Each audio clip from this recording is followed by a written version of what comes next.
নমস্কার, আমার নাম সোমসুব্র মাইতি। আজ আমি ক্লাস 4-এর বিজ্ঞানের তৃতীয় অধ্যায়ের ক্লাসটা নেব। তোমাদের আগে দ্বিতীয় অধ্যায় পর্যন্ত পড়ানো হয়েছে, এবারে তৃতীয় অধ্যায়টা হবে। দ্বিতীয় অধ্যায়ের যে অংশটা ছিল সেটা তোমাদের ওই উদ্ভিদ আর প্রাণী এই সম্পর্কে ছিল। এবারে তৃতীয় অধ্যায় তোমরা পড়বে কিন্তু শক্তি, বল ও কার্য। ঠিক আছে, এই শক্তি, বল, কার্য অধ্যায়টা পড়তে গেলে প্রথমে যে জিনিসটা জানতে হবে, শক্তি কি। শক্তি কি না, কোনো বস্তুর কাজ করার যে সামর্থ্য সেটাকেই বলা হচ্ছে কি শক্তি। কাজ করতে গেলে যে সামর্থ্য দরকার হয় সেটাই হলো তার শক্তি। এবার এই যে আমরা শক্তিটা পাচ্ছি কোথা থেকে, অর্থাৎ আমরা যদি দেখি আমাদের দৈনন্দিন জীবনে যখন আমরা সকালে ঘুম থেকে উঠি, ঘুম থেকে ওঠার পর থেকে যা কিছু কাজকর্ম করি না কেন তার সব কিছুর জন্যই কিন্তু শক্তির প্রয়োজন হয়। শক্তি ছাড়া আমরা কোনো কাজকর্ম কিন্তু করতে পারবো না। এমনকি আমরা যে কথা বলছি সে কথাটাও বলতে পারবো না, খাবারটাও খেতে গেলেও সেই চেবাতে হয় খাবারটা, তার জন্যও শক্তির প্রয়োজন। এবার এই শক্তিটা আসে কোথা থেকে? শক্তিটা আসে কিন্তু খাদ্য থেকে। শক্তিটা আসে কোথা থেকে? খাদ্য থেকে তৈরি হয় শক্তি। ঠিক আছে, এই খাদ্য থেকে শক্তিটা অ্যাকচুয়ালি হচ্ছে কিভাবে? খাদ্য থেকে শক্তিটা উৎপন্ন হয় একটা বিশাল পদ্ধতির মাধ্যমে। সেই পদ্ধতিটা একটু আমি সংক্ষেপে বলি তোমাদের। আমাদের ক্ষেত্রে কি হয় না, আমরা খাদ্য গ্রহণ করলাম, খাদ্য গ্রহণের পর সেই খাদ্যটা আমাদের কি হয় না শরীরে চলে গেল। এবার ওই খাদ্যটা কি হয় না জারিত হয়। ঠিক আছে, অর্থাৎ খাবারটা তোমরা সহজ কথায় ধরে নাও, খাবারটা ভেঙে যায়, গিয়ে খাবার থেকে কি হয় শক্তি উৎপন্ন হয়। এই ভাঙার পদ্ধতিতে সাহায্য করে কে না বায়ুমণ্ডলের অক্সিজেন। আমরা যে অক্সিজেন নিচ্ছি বায়ুমণ্ডল থেকে, এই অক্সিজেন কিন্তু খাদ্যটাকে ভাঙার ক্ষেত্রে সাহায্য করে এবং খাদ্যটা ভেঙে শক্তি উৎপন্ন হয়। আমরা যখন আগের চ্যাপ্টারে উদ্ভিদ প্রাণী পড়েছিলাম তখন কিন্তু বলেছিলাম উদ্ভিদরা খাদ্য তৈরি করে কি করে, সূর্যালোক থেকে কি হয়, সূর্যালোক থেকে যে আলো তাপ এর সাহায্যেই তো খাদ্যটা তৈরি করে। তার মানে ওই যে খাবারটা তৈরি করছে তার মধ্যে কিন্তু ওই সূর্যের তাপ আলো ওই যে শক্তিটা কিন্তু আবদ্ধ থেকে গেছে, আটকে গেছে। এবার যখন আমরা ওই খাদ্যটা মানে ওই গাছের ফল যা কিছুই না কেন খাচ্ছি, সবজি, সেগুলো আমাদের শরীরে প্রবেশ করার সাথে সাথেই সেইগুলো আবার ভেঙে গিয়ে সেখান থেকে আবার শক্তি উৎপন্ন হচ্ছে। এবং আমরা যাবতীয় যা কাজকর্ম করি না কেন সেগুলো সব কিছু করতে গেলে কিন্তু শক্তি প্রয়োজন হয়ে থাকে। এবার এই যে শক্তি তাহলে কোথা থেকে পাচ্ছি সেটা তো তোমরা জানলে। শক্তি শুধু পাওয়া নয়, যে কিছু কাজ করতে গেলে যেমন শক্তিটা প্রয়োজন, সেই শক্তিটা তারপরে কি হয় না শক্তিটাকে দিয়ে বল প্রয়োগ করার দরকার আছে। বল প্রয়োগ করলেই তবেই কাজ বা কার্যটা হবে। এবারে এই যে শক্তি আমরা সচরাচর বলতে পারি শক্তির প্রধানত উৎস হিসেবে আমরা সূর্যকেই বলি তাপ শক্তির উৎস। ঠিক আছে, তার কারণ ঘুরিয়ে ফিরিয়ে দেখা যায় কোনো না কোনোভাবে সৌরশক্তি প্রায় বিভিন্ন রকমের শক্তির সঙ্গে সম্পর্কিত রয়েছে। ঠিক আছে, এরপরে তোমরা দেখবে তোমাদের বইতে শক্তি বেশ কিছু ধরনের শক্তি রয়েছে। তার মধ্যে প্রথমেই রয়েছে দেখবে গতিশক্তি। গতিশক্তিটা কি না, কোনো বস্তু গতিশীল হলে, ঠিক আছে, অর্থাৎ কোনো বস্তু কী ছিল স্থির ছিল, এবার সেই বস্তুটার মধ্যে একটা গতি এলো, ঠিক আছে, গতিশীল হলে তার মধ্যে যে শক্তির সঞ্চার হয় সেটাই হলো তার গতিশক্তি। মানে তোমরা ধরো খেলাধুলো করছো, তোমাদের হাতে একটা ক্রিকেটের বল আছে, এবার ওই বলটাকে নিয়ে তোমরা যদি কোনো একদিকে ছুঁড়ে দাও, ঠিক আছে, কোথায় ছুঁড়ে দিলে উইকেটের দিকে ছুঁড়ে দিলে, এবার ছুঁড়ে দেওয়ার সাথে সাথে বলটা যখনই ছুঁড়লে বলটার মধ্যে একটা গতি এলো এবং সেই গতিতে বলটা কি উইকেটের দিকে ছুটে যাচ্ছে এবং ছুটে যাওয়ার সাথে সাথে উইকেটে যখনই বলটা গিয়ে লাগলো তখন কি হয় উইকেটটা ভেঙে যায়। তার মানে এই যে উইকেটটা ভেঙে গেল, এই যে কাজটা হলো, এই কাজটা হওয়ার ক্ষেত্রে কিন্তু একটা শক্তি কাজ করেছে। সেই শক্তিটাকে না গতিশক্তি। তুমি যে বলটাকে ছুঁড়ে দিয়েছো তার ফলে বলের মধ্যে গতি এসছে এবং তার দরুনই সেই শক্তি সঞ্চার হয়েছে, সেটাই হলো গতিশক্তি। ঠিক আছে, এটা হলো গতিশক্তি। তারপরে একটা শক্তি বলছি যেটা কি বায়ু শক্তি। বায়ু শক্তি কিন্তু একটা প্রাকৃতিক শক্তি। ঠিক আছে, আমরা এই যে বাতাস বা বায়ু এগুলোকে তো খালি চোখে দেখতে পাই না, আমরা শুধুমাত্র অনুভব করতে পারি।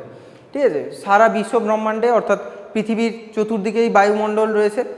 এই বায়ু শক্তিকে কাজে লাগিয়ে বিভিন্ন রকমের জিনিস করা যেতে পারে। যেমন তোমরা দেখবে তোমাদের বাড়ির খুব কাছাকাছি কি আছে, বকখালি, ফ্রেজারগঞ্জ, যেখানে বায়ু কল আছে, তোমরা দেখবে বেশ বড় বড় টাওয়ারের মতন, সেখানে ওপরে বেশ পাখার মতন হচ্ছে ব্লেড লাগানো, পাখার মতন বড় বড় করা আছে। ওটা আসলে কি বায়ু কল, যেটা কি হয় না, বাতাস যখন বয়ে যায় তখন ওতে হচ্ছে বাতাসটা এসে লাগলে ওই ব্লেডগুলো ঘুরতে থাকলে কিন্তু ওখান থেকে বিদ্যুৎ তৈরি হয়, অর্থাৎ বায়ু শক্তি থেকে বিদ্যুৎ শক্তি হয়ে যাচ্ছে, অর্থাৎ বায়ু শক্তি। আবার এই বায়ু শক্তি আরও উদাহরণ, যেমন আমাদের বাড়ির কাছাকাছি প্রত্যেকেরই মোটামুটি নদী রয়েছে।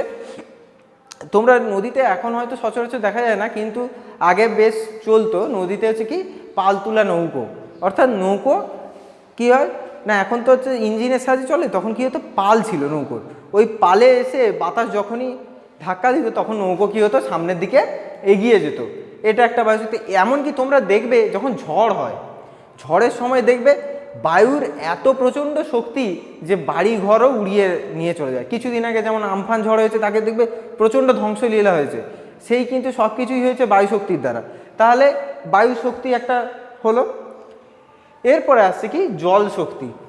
জল শক্তি কি, অর্থাৎ জলের মধ্যে হচ্ছে কি আছে, শক্তি আছে। কিভাবে জলশক্তি না, জলশক্তি হচ্ছে তোমার দেখবে যেখানে উঁচু পার্বত্য অঞ্চল, তোমরা যদি কেউ বেড়াতে গিয়ে থাকো তাহলে উঁচু পার্বত্য অঞ্চল, সেসব অঞ্চলে হচ্ছে দেখা যাবে যে নদী বয়ে চলেছে, এবং সেই যে নদী তার মধ্যে একটা অসম্ভব ধরনের গতি রয়েছে।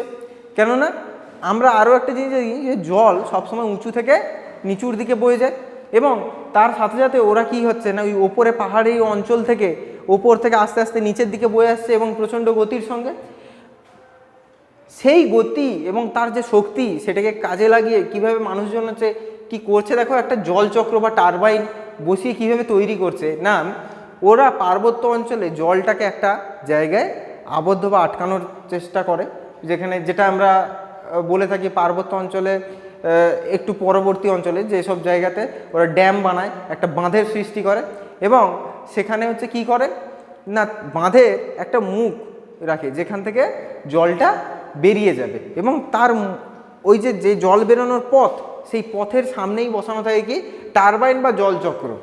যখনই ওখান থেকে জলটা প্রবাহিত হবে তখন এসে টারবাইন বা জলচক্রের উপরে এসে পড়বে, এবং সেই টারবাইনের ব্লেডটা প্রচণ্ড গতিতে ঘুরতে থাকে। ঘোরার সাথে সাথেই কি হয় না, টারবাইন কি করে বিদ্যুৎ তৈরি করে।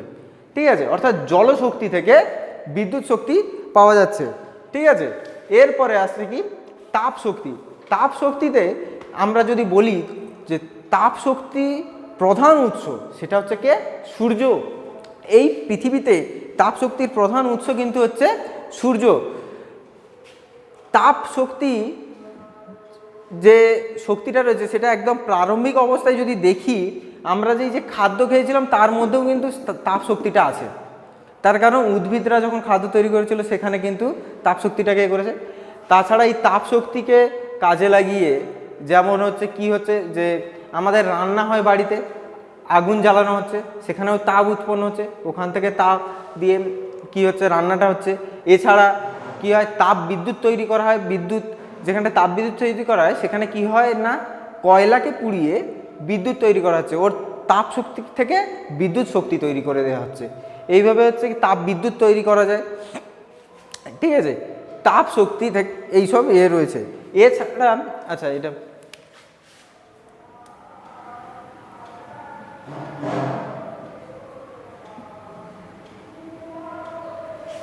এরপরে আরেকটা যেটা রয়েছে শক্তি সেটা হচ্ছে কি বাষ্প শক্তি। বাষ্প শক্তিটা আসলে কি না, তোমরা দেখবে জলকে যদি ফোটানো হয়, জল থেকে কি বের হয়, বাষ্প বের হয়। ওই বাষ্পকে কাজে লাগিয়ে কি করা হয়েছে না, বাষ্পের শক্তিটাকে কাজে লাগিয়ে বিভিন্ন ব্যবহারিক প্রয়োগ করা হচ্ছে। যেমন কি না, বাষ্প শক্তি দিয়ে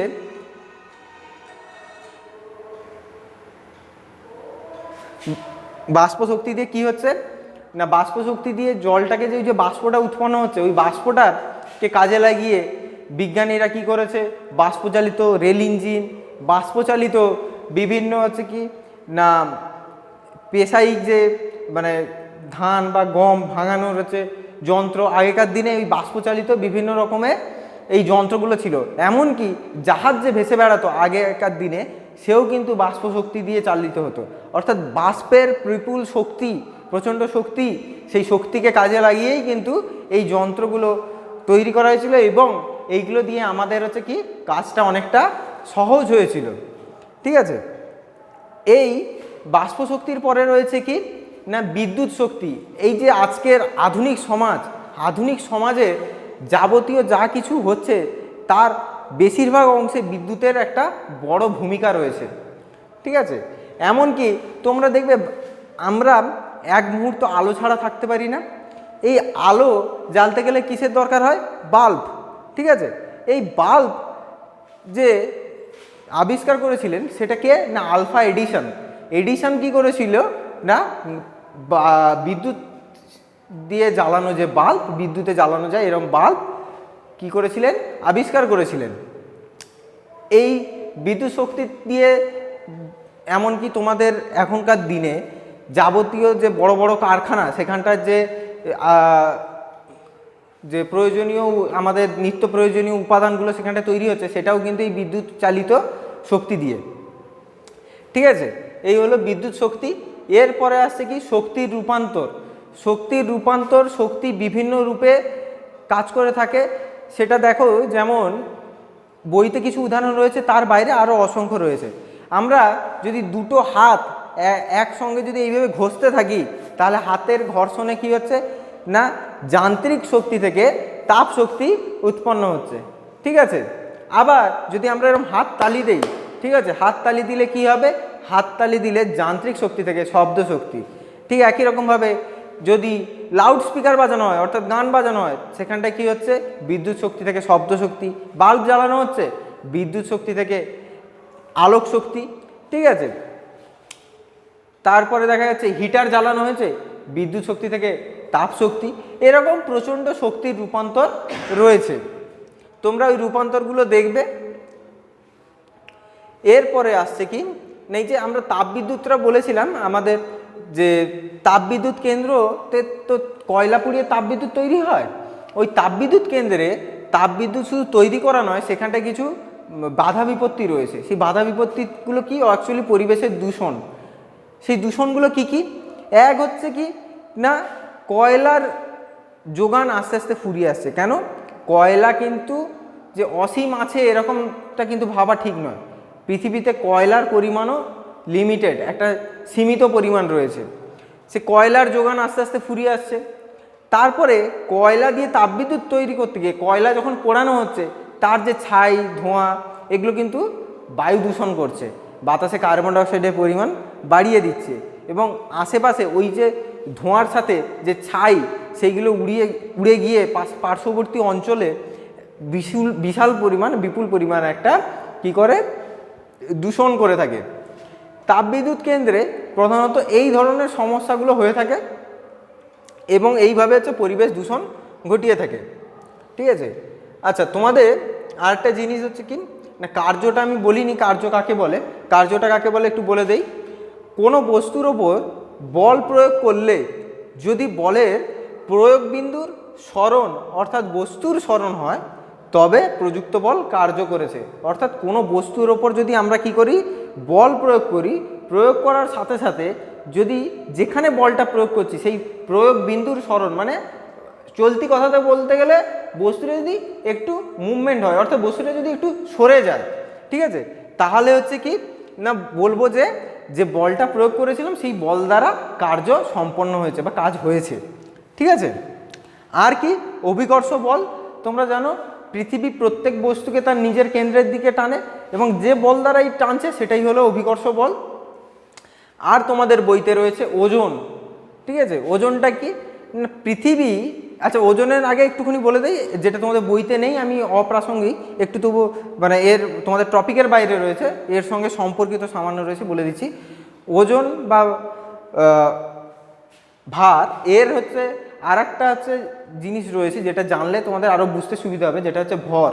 অর্থাৎ কোনো বস্তু বা জীবের মধ্যে যে পরিমাণ জড় পদার্থ রয়েছে সেটাই হলো তার ভর।